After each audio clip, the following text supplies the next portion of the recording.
The soul is that enduring part of us that doesn't die at the death of the physical body, that is immortal, eternal. We never die because we're never really born. We existed before that, and then we come into a physical body, and at the end we move on. Now there are many layers and levels to that. So we think of an individual soul, but really a soul connected to maybe one oversoul or an energy. So there are different ways to conceptualize that. But to me, the shorthand is that that's the immortal part of us, the eternal part of us. That's our real nature. So then when you see quotes like from Teilhard de Chardin and other people who say that we're not human beings having a spiritual experience, but rather spiritual beings having a human experience, that captures the nuance, the essence of it, and that has to be our soul.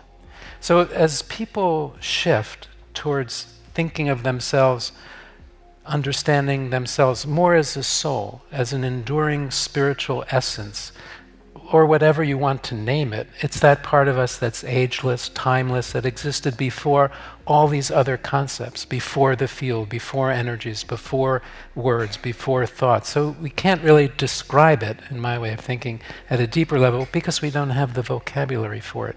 So the shorthand is, it's the enduring part of us, the part that is forever, the part that's always being reunited with the souls of loved ones, either on the other side or back here in physical incarnations. And to me, that's the concept of the soul. And as people understand then that nature and the nature of the true mind, deeper mind, then values start changing because we start seeing that we shouldn't be attached to these things that we're attached to every day, material things, needs, people's opinions, being liked, being rewarded. When we free ourselves of those kinds of connections and attachments, those needs, we become more soulful, because the soul doesn't need those things. The soul just needs to understand about love in all its different manifestations. And as we accomplish that, that's why we're really here in this earth school. So to me, that's what the soul is. And the more we understand that and our true nature, which is the soul, not the body, not the brain, then we become our authentic selves.